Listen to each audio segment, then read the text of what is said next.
Harrison Bergeron by Kurt Vonnegut. Narrated by Fraser and Alysha Readman. It is the year 2081. Because of Amendments 211, 212, and 213 to the Constitution, every American is fully equal, meaning that no one is stupider, uglier, weaker, or slower than anyone else. The handicapper general and a team of agents ensure that the laws of equality are enforced. One April, 14-year-old Harrison Bergeron is taken away from his parents, George and Hazel, by the government. The year was 2081, and everybody was finally equal. They weren't only equal before God and the law, they were equal every which way.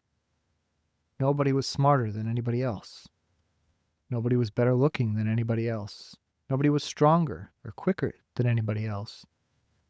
All this equality was due to the 211th, 212th, and 213th Amendments to the Constitution, and to the unceasing vigilance of agents of the United States Handicapper General. Some things about living still weren't quite right, though. April, for instance, still drove people crazy by not being springtime. And it was in that clammy month that the HG men took George and Hazel Bergeron's 14-year-old son, Harrison, away. It was tragic, all right, but George and Hazel couldn't think about it very hard. Hazel had a perfectly average intelligence, which meant she couldn't think about anything except in short bursts. And George, while his intelligence was way above normal, had a little mental handicap radio in his ear. He was required by law to wear it at all times. It was tuned to a government transmitter. Every 20 seconds or so, the transmitter would send out some sharp noise to keep people like George from taking unfair advantage of their brains. George and Hazel were watching television. There were tears on Hazel's cheeks, but she'd forgotten for the moment what they were about. On the television screen were ballerinas. A buzzer sounded in George's head. His thoughts fled in panic, like bandits from a burglar alarm. That was a real pretty dance, that dance they just did, said Hazel. Huh? Said George. That dance, it was nice, said Hazel. Yep, said George. He tried to think a little about the ballerinas. They weren't really very good. No better than anybody else would have been anyway. They were burdened with sash weights and bags of birdshot, and their faces were masked, so that no one, seeing a free and graceful gesture or a pretty face, would feel like something the cat drug in. George was toying with the vague notion that maybe dancers shouldn't be handicapped. But he didn't get very far with it before another noise in his ear radio scattered his thoughts. George winced. So did 2 out of the 8 ballerinas. Hazel saw him wince. Having no mental handicap herself, she had to ask George what the latest sound had been. Sounded like somebody hitting a milk bottle with a ball-peen hammer, said George. I think it'd be real interesting hearing all the different sounds, said Hazel, a little envious. All the things they think up. Said George. Only, if I was handicapper general, you know what I would do? Said Hazel. Hazel, as a matter of fact, bore a strong resemblance to the handicapper general, a woman named Diana Moon Glampers. If I was Diana Moon Glampers, said Hazel, I'd have chimes on Sunday. Just chimes, kind of in honor of religion. I could think if it was just chimes, said George. Well, maybe make 'em real loud, said Hazel. I think I'd make a good handicapper general. Good as anybody else, said George. Who knows better than I do what normal is? Said Hazel. Right, said George. He began to think glimmeringly about his abnormal son, who was now in jail, about Harrison, but a 21-gun salute in his head stopped that. Boy, Said Hazel. that was a doozy, wasn't it? It was such a doozy that George was white and trembling, and tears stood on the rims of his red eyes. 2 of the 8 ballerinas had collapsed to the studio floor, were holding their temples. All of a sudden you look so tired. Said Hazel. Why don't you stretch out on the sofa so as you can rest your handicap bag on the pillows, honey bunch? She was referring to the 47 pounds of birdshot in a canvas bag, which was padlocked around George's neck. Go on and rest that bag for a little while, she said. I don't care if you're not equal to me for a while. George weighed the bag with his hands. I don't mind it, he said. I don't notice it anymore. It's just a part of me. You've been so tired lately, kind of wore out, said Hazel. If there was just some way we could make a little hole in the bottom of the bag and just take out a few of them lead balls. Just a few. 2 years in prison and $2,000 fine for every ball I took out, said George. I don't call that a bargain. If you could just take a few out when you came home from work, said Hazel. I mean, you don't compete with anybody around here. You just sit around. If I try to get away with it, said George, then other people get away with it, and pretty soon we'd be right back to the Dark Ages again, with everybody competing against everybody else. You wouldn't like that, would you? I'd hate it, said Hazel. There you are, said George. The minute people start cheating on laws, what do you think happens to society? If Hazel hadn't been able to come up with an answer to this question, George couldn't have supplied one. A siren was going off in his head. Reckon it'd fall all apart, said Hazel. What would? Said George blankly. Society, said Hazel uncertainly. Wasn't that what you just said? Who knows, said George. The television program was suddenly interrupted for a news bulletin. It wasn't clear at first as to what the bulletin was about, since the announcer, like all announcers, had a serious speech impediment. For about half a minute, and in a state of high excitement, the announcer tried to say, "Ladies and gentlemen." He finally gave up, handed the bulletin to a ballerina to read. That's all right, Hazel said of the announcer. He tried. That's the big thing. He tried to do the best he could with what God gave him, and he should get a nice raise for trying so hard.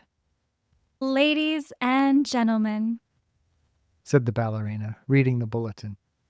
She must have been extraordinarily beautiful, because the mask she wore was hideous, and it was easy to see that she was the strongest and most graceful of all the dancers, for her handicap bags were as big as those worn by 200-pound men.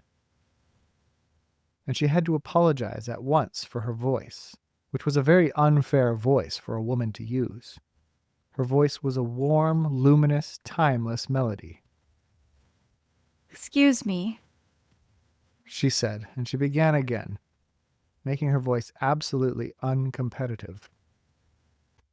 Harrison Bergeron, age 14, she said in a grackle squawk. Has just escaped from jail where he was held on suspicion of planning to overthrow the government. He is a genius and an athlete. He is under-handicapped and he should be regarded as extremely dangerous. A police photograph of Harrison Bergeron was flashed on the screen. Upside down, then sideways, upside down again, then right side up. The picture showed the full length of Harrison against a background calibrated in feet and inches. He was exactly 7 feet tall. The rest of Harrison's appearance was Halloween and hardware. Nobody had ever borne heavier handicaps. He had outgrown hindrances faster than the HG men could think them up. Instead of a little ear radio for a mental handicap, he wore a tremendous pair of earphones and spectacles with thick, wavy lenses. The spectacles were intended to make him not only half blind, but to give him wanging headaches besides. Scrap metal was hung all over him. Ordinarily, there was a certain symmetry, a military neatness to the handicaps issued to strong people. But Harrison looked like a walking junkyard. In the race of life, Harrison carried 300 pounds. And to offset his good looks, the HG men required that he wear at all times a red rubber ball for a nose, keep his eyebrows shaved off, and cover his even white teeth with black caps at snaggletooth random. "If you see this boy," said the ballerina, "do not, I repeat, do not try to reason with him." There was the shriek of a door being torn from its hinges. Screams and barking cries of consternation came from the television set. The photograph of Harrison Bergeron on the screen jumped again and again, as though dancing to the tune of an earthquake. George Bergeron correctly identified the earthquake, and well he might have, for many was the time his own home had danced to the same crashing tune. "My God," said George, "that must be Harrison." The realization was blasted from his mind instantly by the sound of an automobile collision in his head. When George could open his eyes again, the photograph of Harrison was gone. A living, breathing Harrison filled the screen. Clanking, clownish, and huge, Harrison stood in the center of the studio. The knob of the uprooted studio door was still in his hand. Ballerinas, technicians, musicians, and announcers cowered on their knees before him, expecting to die. "I am the Emperor!" cried Harrison. "Do you hear? I am the Emperor!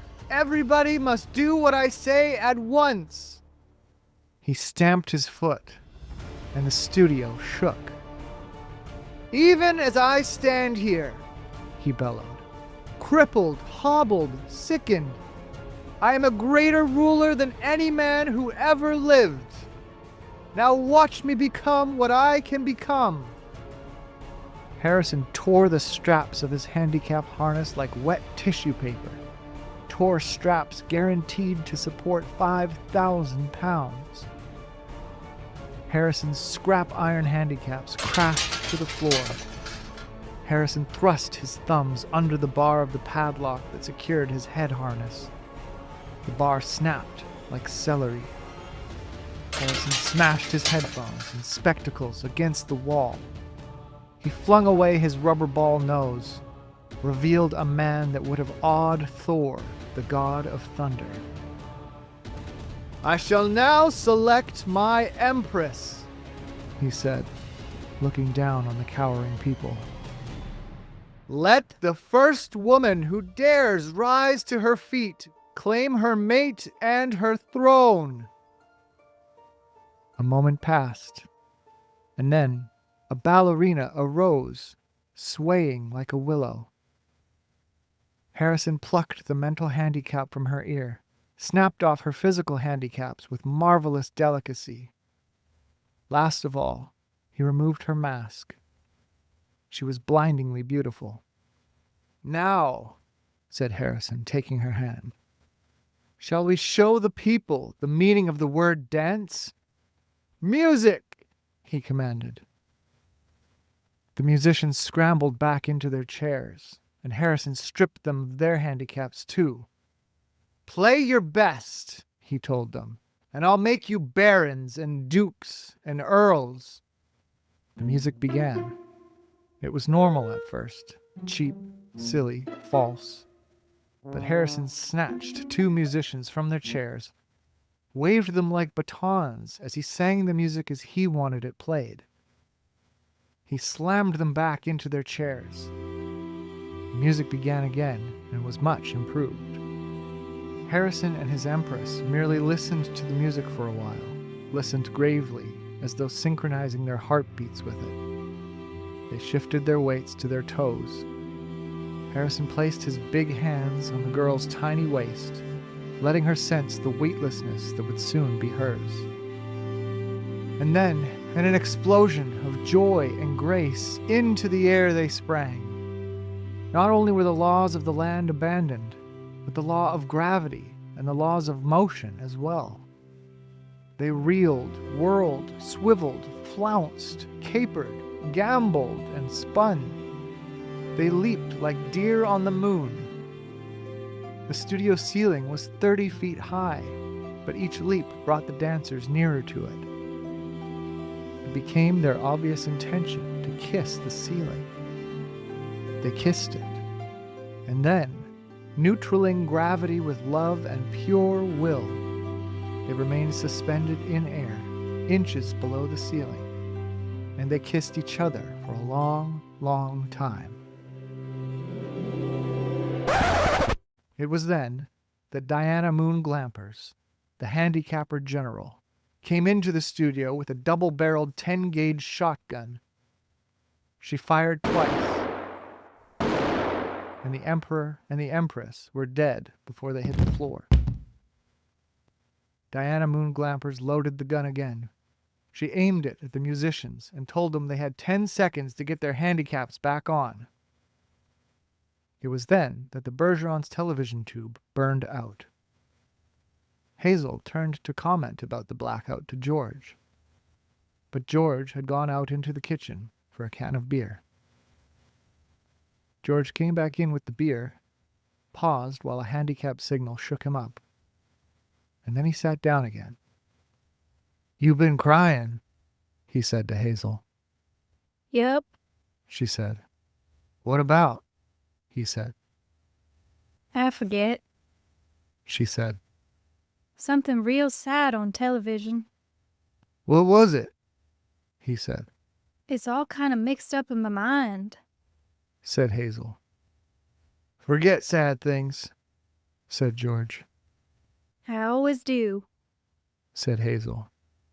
"That's my girl," said George. He winced. There was the sound of a riveting gun in his head. Gee, I could tell that one was a doozy. Said Hazel. "You can say that again," said George. Gee, Said Hazel. I could tell that one was a doozy.